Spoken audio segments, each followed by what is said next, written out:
Nothing in this podcast or on our website should be construed as medical advice. Consult your healthcare provider for your individual nutritional and medical needs. The information presented is based on our research and is strictly that of the author and not necessarily those of any professional group or other individual. Hi, I'm Sue Becker from Bread Beckers.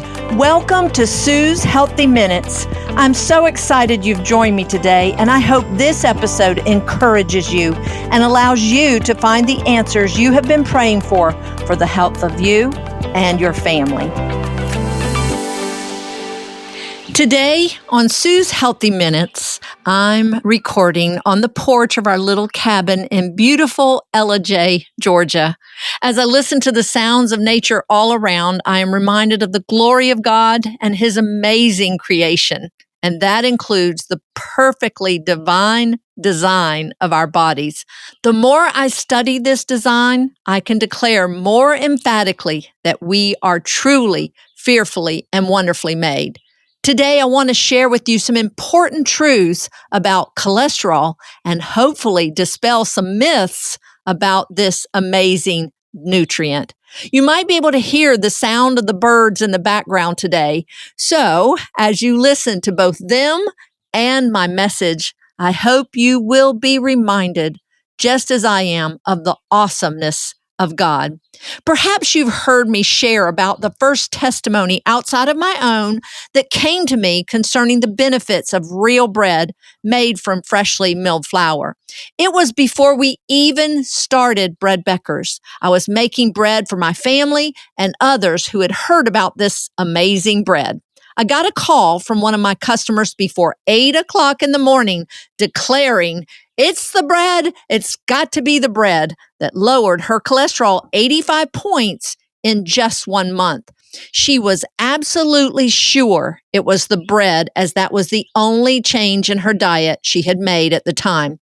She went on to say that for 3 years and several doctors, she had tried multiple medications and nothing had worked. And now all she had changed was adding real bread made from freshly milled flour to her diet. She went on to say that her favorite thing that I made for her were the cinnamon rolls with cream cheese icing. She ate one most every night after dinner.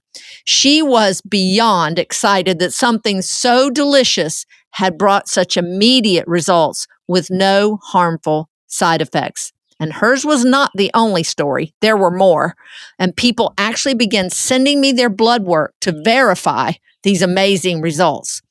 This sent me on a quest to find out what could possibly be in this bread and freshly milled wheat that could lower someone's cholesterol so significantly in such a short amount of time. Recently, someone took issue with the comment I made about real bread lowering cholesterol. They mentioned that I was wrong on this topic and that cholesterol was a good thing and that we needed it.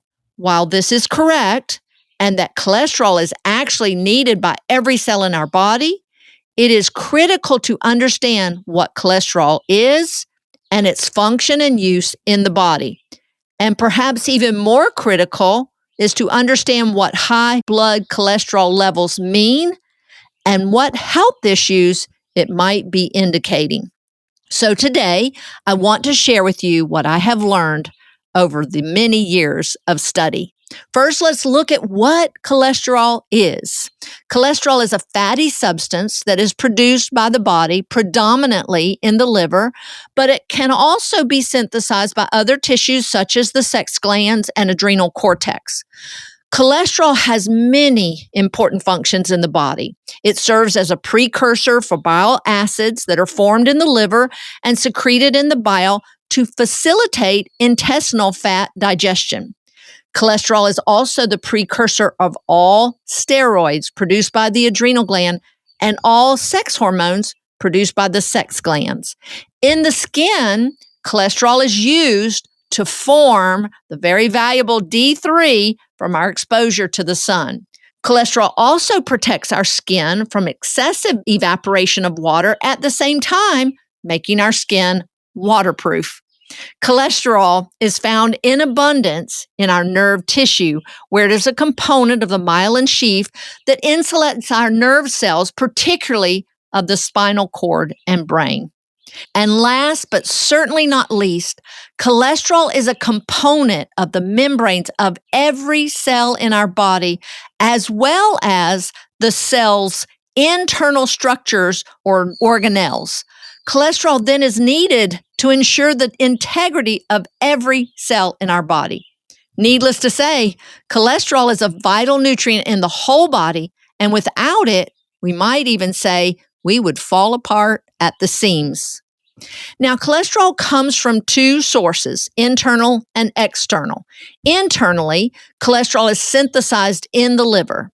Externally, we get cholesterol from our diet, solely from animal foods such as egg yolks, liver, fatty meats, milk, and cheese. In the liver, dietary cholesterol acts on liver enzymes to inhibit the production of cholesterol.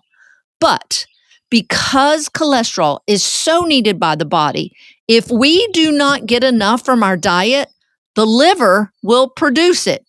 This fact really makes a low cholesterol diet seem a bit pointless, not to mention the fact that the foods that are high in cholesterol typically have the nutrients needed to metabolize it and enable us to use it. Because cholesterol is fat soluble, it is broken down and absorbed in the intestines with other fat substances. It is then delivered to the bloodstream by way of the lymphatic system with the help of a lipoprotein known as chylomicrons. This attachment to the chylomicrons or lipoproteins is crucial because cholesterol is not water soluble and therefore needs to be wrapped in these protein lipid complexes to be able to circulate in the blood. Now, the cholesterol produced by the liver also needs these lipoprotein structures to enter the bloodstream. They are similar to chylomicrons, but have a slightly different composition of fats and proteins and also vary in size and density. Cholesterol made by the liver for our tissues is transported in the largest of the lipoprotein particles known as very low density lipoproteins, or VLDL. In the blood, or more technically the plasma, these VLDL or lipoproteins are transformed by the action of enzymes into smaller lipoproteins known as low density lipoproteins, or LDL. Cholesterol delivered to our cells is in the LDL form. Once inside the cells, cholesterol can then be used for any one of the numerous functions that we mentioned earlier, according to the specific need of that cell. The cholesterol that is not needed by the cell is packed in the smallest of the lipoprotein particles known as high-density lipoproteins, or HDL. HDL is transported back to the liver to be further processed. You might have heard of the labeling of these two forms of cholesterol as LDL as bad cholesterol and HDL as good cholesterol. To label these two forms of cholesterol as good and bad is actually not physiologically correct. They are both simply performing a function. The more correct consideration is to understand what that high LDL level in the blood indicates. To enter our tissue cells, the large cholesterol lipoprotein, or LDL, must be broken down into smaller particles that can pass through the arterial walls of the cell. An important function of at least 3 of the B vitamins, inositol, choline, and B6, is to maintain normal blood cholesterol levels by breaking down these large LDL particles so that it can be used by the cell. If the diet is adequate, blood cholesterol in the form of LDL can be broken down and readily pass through the arterial walls and into our tissue cells. Only when these important nutrients are lacking does cholesterol remain in such large particles in the form of LDL that it cannot pass through the arterial walls.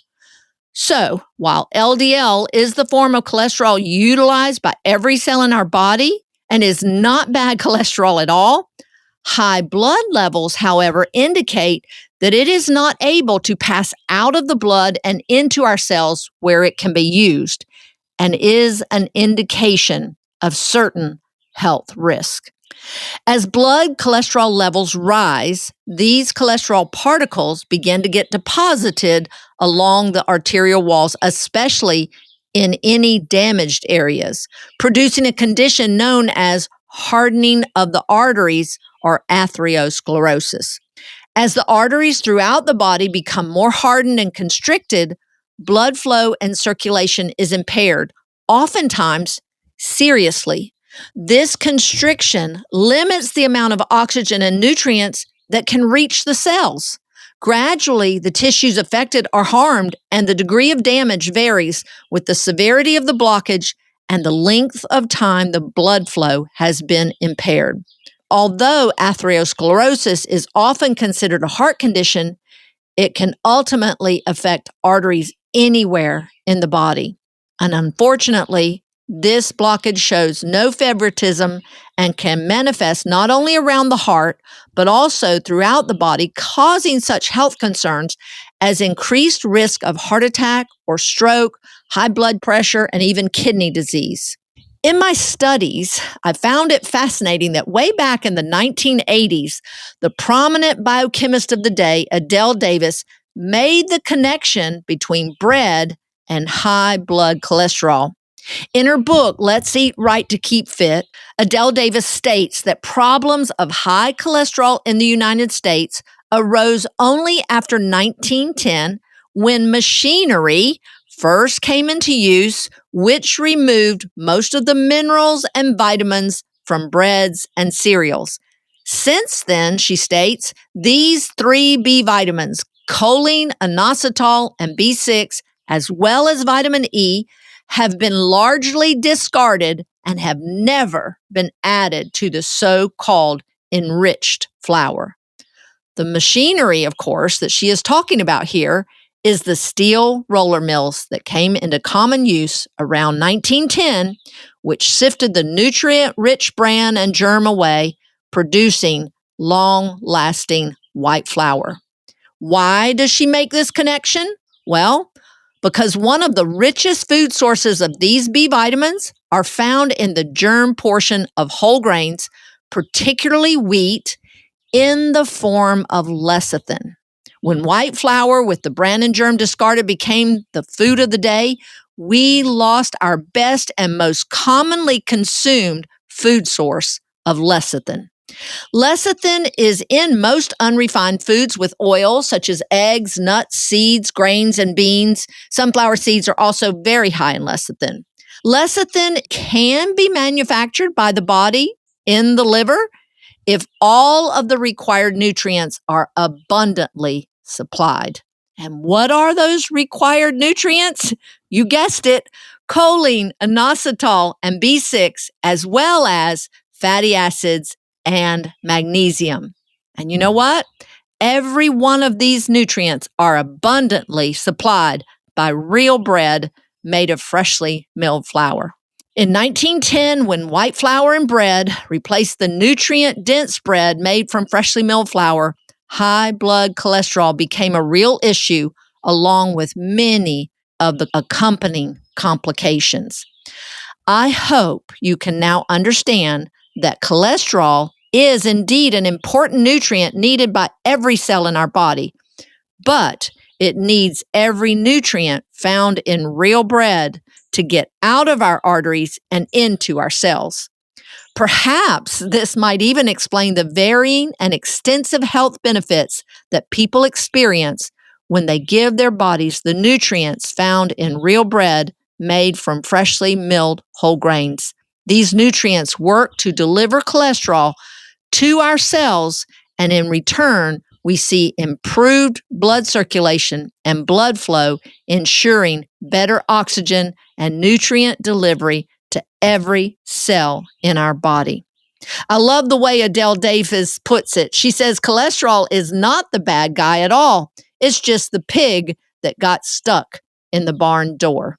And stuck indeed it is in our blood instead of being able to get to our cells.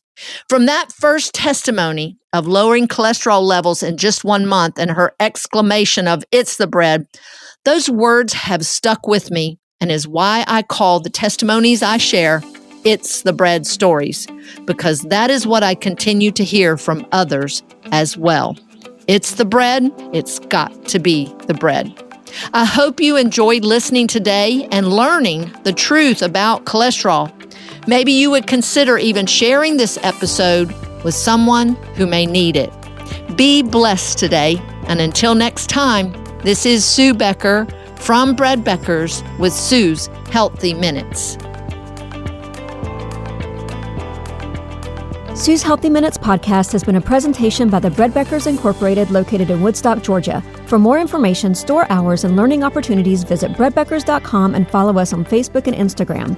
Make sure to subscribe to this podcast and never miss an episode. Share this with 2 friends who would benefit from this information, and be sure to join us again next week for more of Sue's Healthy Minutes.